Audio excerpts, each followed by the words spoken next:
that go on and how we deal with them, you know, myself included. And, you know, we just got a lot of work to do. You know what I mean? We gotta check ourselves. Good morning. We gotta check ourselves, and we gotta redirect ourselves, and we can't allow the ignorance to control us and control our actions. You know, we all come from a place of passion, you know what I'm saying, when we're doing this work, or when we looking to see what's going on and we see the effects it's having on ourselves and our community, and mainly for me, our youth. He don't have to sit down. Let him do what he's doing. Like, he's 3. He's supposed to run around. So, you know, sometimes we got to sit ourselves down, you know what I'm saying? Lock ourselves down, check ourselves in, and turn that down, Samir. You telling him stop running, but you got the TV on 100. And you hear me talking. You can hear very well. Turn it down. Sometimes, you know, we got to check ourselves in. We got to reevaluate self. And we got to know that, you know, each of us is here for a purpose. And when we focus on that purpose and we do what that purpose is, we will see that in reality. You know what I mean? A lot of times we put a lot of energy and thought into other people. You know, hence my joint yesterday. Because I let somebody else's energy and thought and words affect me, where now I put energy into I actually gave their thoughts power. You know what I'm saying? And we got to learn how to not do that. You know what I mean? So I just want to touch briefly on a couple things. You know what I'm saying? And then we go with it from there. You know, you take with it what you think is good. If you don't think it's good, you know, let it go. You know what I'm saying? I by no means feel like I am an expert on anything except what life has taught me. You know, and I'm learning to listen to the spirit and what it tells me to do and how it tells me to do it. You know what I'm saying? I'm a rambunctious, passionate, revved up, charged up soul. You know what I'm saying? What's good, cuz? So sometimes my shit come out like that. I can't help it. I ain't even gonna say I'll never do it again. And I don't even feel like what I did or said is nothing wrong with it. But I'm just saying, like, we have to try to take approaches that, you know, we can get people to understand. So firstly, you know, y'all reading something from Quran and Nur. You know what I mean? Surah 24, ayat 25. So on the day, Allah will pay them in recompense of their deeds in full, and they will know that Allah, He is the manifest truth. Bad statements are for bad people, or bad women for bad men. Bad people for bad statements, or bad men for bad women.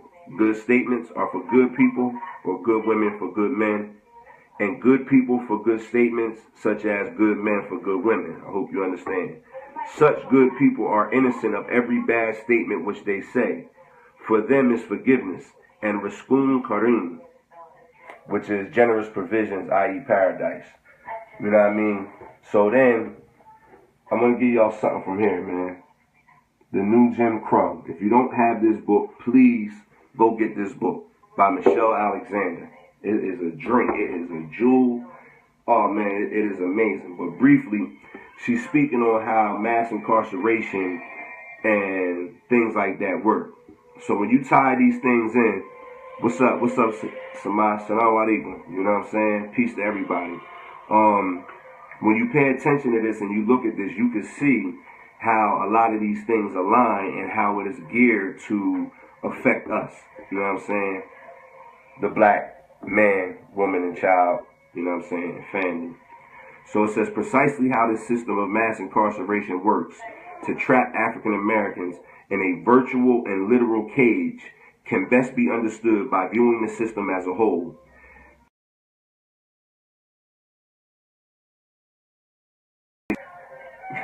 Yeah, they trying to interrupt it, man. You know what I'm saying? When I bug out, ain't no disconnection, ain't no bad connection, nothing. You know what I'm saying? I'm in the same spots. But you know how it is, you know what I'm saying? So, okay. So I said we put the pieces together, step back and view the cage in its entirety. Only when we view the cage from a distance can we disengage from the maze of rationalization that are offered for each wire and see how the entire apparatus operates to keep African Americans perpetually trapped. Pay attention. I hope you're listening. This, in brief, is how the system works. The war on drugs is the vehicle through which extraordinary numbers of black men are forced.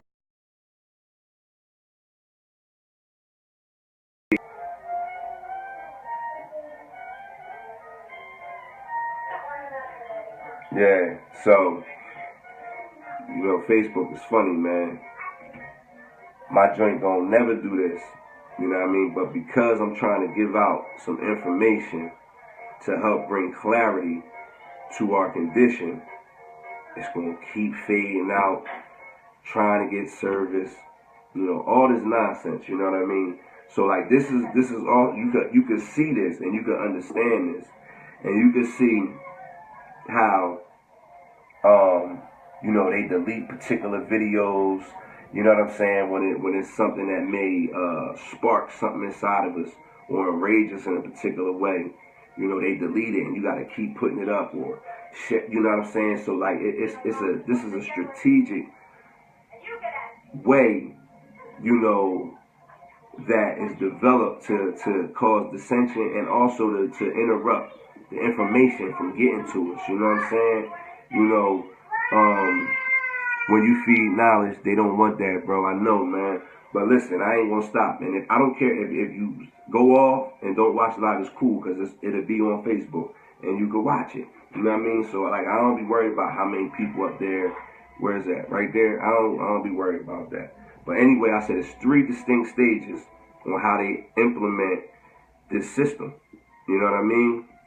So each of which has been explored earlier, but in brief review is useful here. So the first stage is the roundup. Vast numbers of people are swept into criminal justice system by the police, who conduct drug operations primarily in poor communities of color. They are rewarded in cash through drug forfeiture laws and federal grant programs. Yet we can't get no grants to clean up the city, to fix our communities. Even if you think about, you know, the tax laws and stuff in Camden, and you think about the hospitals, the colleges, the universities, these new things they build on Broadway, downtown by the waterfront, none of that. We don't make no money from that, people. The city don't get no money from that. The CRA, the Community Reinvestment Act, I think passed in 1983 or whatever it is. If it's 10 million, or 10, whatever it is, it's 10%, so it's like $1 million. It would be like $1 million a month for 10 months. They have to reinvest back into these communities.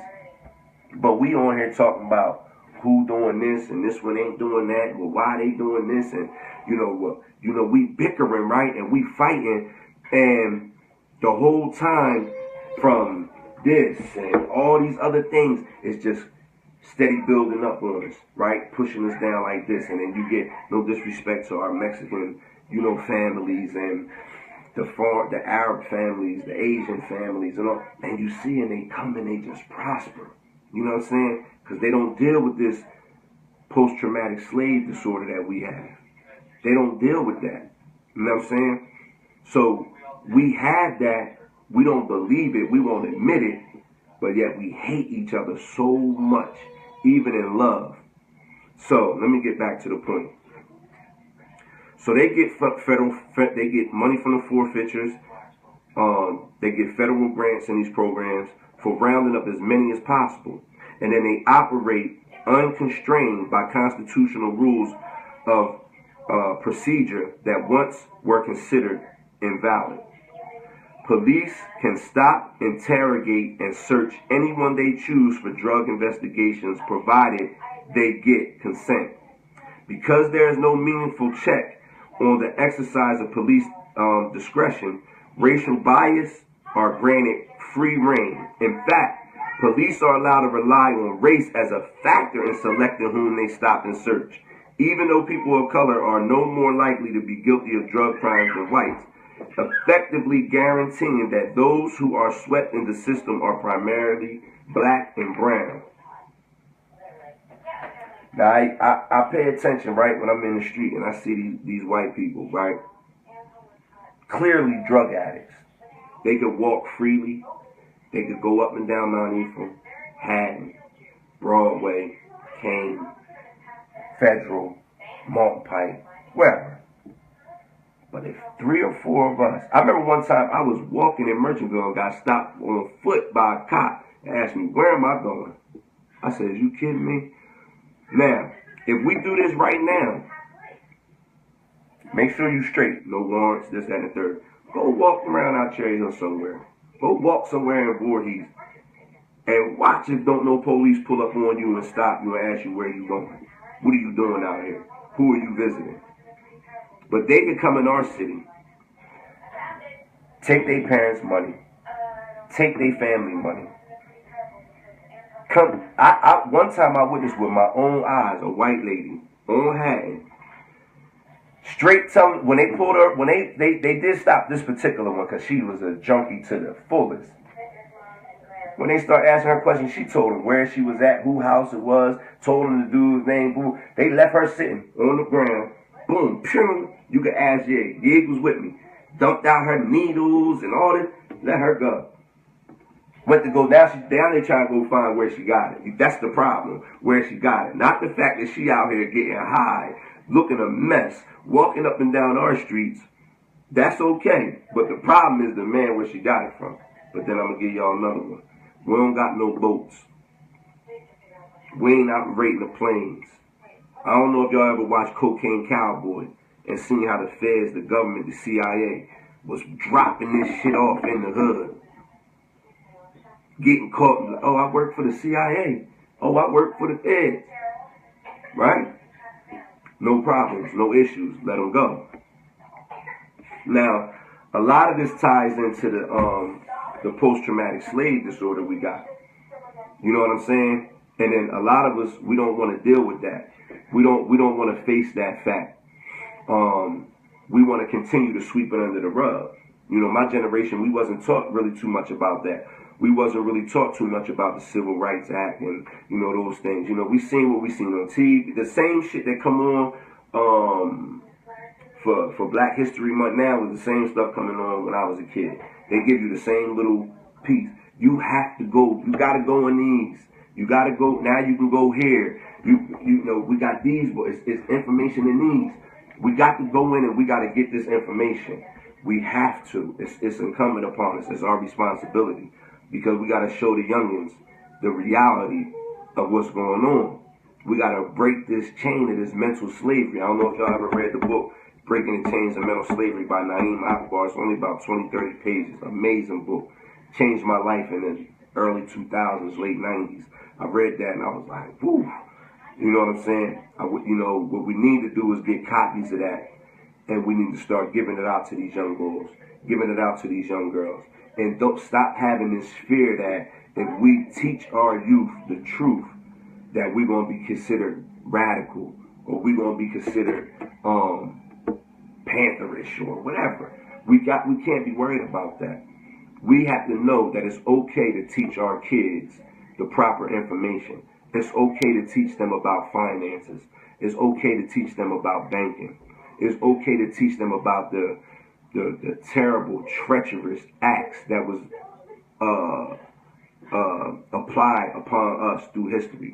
It's okay to teach them about the marvelous, miraculous history of our ancestors. You know what I'm saying? There ain't no wrong in that as a Muslim or a Christian or a Jew or Israelite or whatever to teach your family